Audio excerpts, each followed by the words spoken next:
অধ্যায় 23।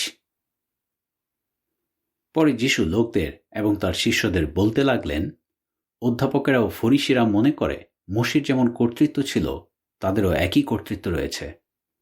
তাই তারা তোমাদের যা বলে সে সমস্ত কিছুই পালন করো, কিন্তু তাদের মতো কাজ করো না। কারণ তারা বলে ঠিকই, কিন্তু যা বলে সেই অনুযায়ী কাজ করে না। তারা ভারী বোঝা বেঁধে সেগুলো লোকদের কাঁধে চাপিয়ে দেয়, কিন্তু নিজেরা সেগুলো এমনকি আঙুল দিয়েও নাড়াতে চায় না। তারা তাদের সমস্ত কাজ লোকদের দেখানোর জন্য করে। এই কারণে তারা তাদের কবচ বড় করে বানায় এবং কাপড়ের ঝালর লম্বা করে তৈরি করে। তারা ভোজে প্রধান স্থান পেতে এবং সমাজগৃহের সামনের আসনে বসতে আর হাটে বাজারে সম্ভাষণ পেতে এবং গুরু সম্বোধন শুনতে ভালোবাসে। কিন্তু তোমরা গুরু বলে সম্ভাষিত হইও না, কারণ তোমাদের গুরু একজনই, আর তোমরা সকলে একে অন্যের ভাই। আর তোমরা পৃথিবীতে কাউকে পিতা বলে সম্বোধন করো না, কারণ তোমাদের পিতা একজন, যিনি স্বর্গে থাকেন। কিংবা নেতা বলে সম্ভাষিত হইও না, কারণ তোমাদের নেতা একজন, তিনি খ্রিস্ট। কিন্তু তোমাদের মধ্যে যে ব্যক্তি বিশিষ্ট তাকে তোমাদের সেবক হতে হবে। যে কেউ নিজেকে উচ্চীকৃত করে তাকে নত করা হবে, আর যে কেউ নিজেকে নত করে তাকে উচ্চীকৃত করা হবে।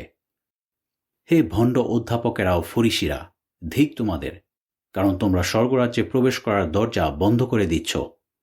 তোমরা নিজেরা তো প্রবেশ করছই না, আর যারা সেখানে প্রবেশ করতে চায় তাদেরও প্রবেশ করতে দিচ্ছ না।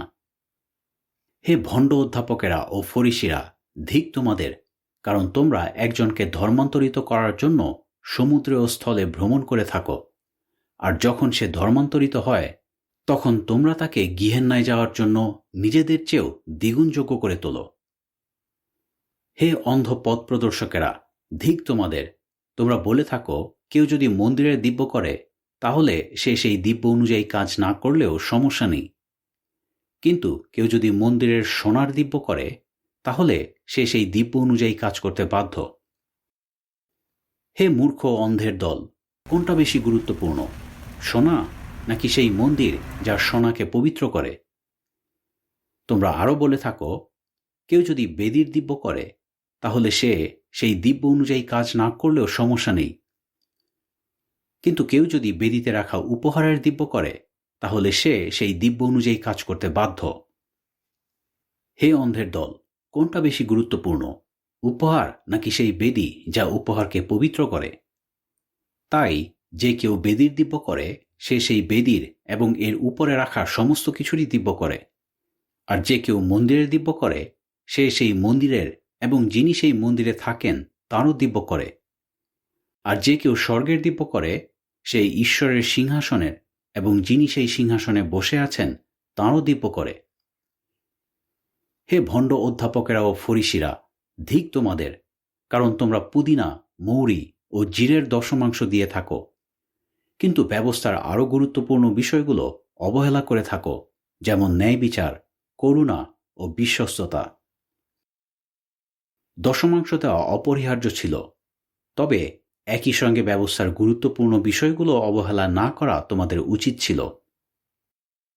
অন্ধ পথ প্রদর্শকেরা, তোমরা মশা ছেঁকে ফেলো অথচ উট গিলে খাও। হে ভণ্ড অধ্যাপকেরা ও ফরিসিরা, ধিক তোমাদের, কারণ তোমরা এমন পেয়ালা ও পাত্রের মতো যেগুলো বাইরে পরিষ্কার ঠিকই, কিন্তু ভিতরটা নোংরা। তোমাদের ভিতরটা লোভে পূর্ণ এবং তোমরা নিজেদের সন্তুষ্ট করায় ব্যস্ত।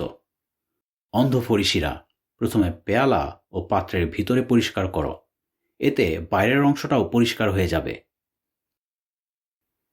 হে ভণ্ড অধ্যাপকেরা ও ফরিসিরা, ধিক তোমাদের, কারণ তোমরা সাদা রং করা কবরের মতো, যেটা বাইরে থেকে দেখতে সুন্দর কিন্তু ভিতরটা মরা মানুষের হাড়গোড় এবং সমস্ত ধরনের অসুচিতা দিয়ে পূর্ণ।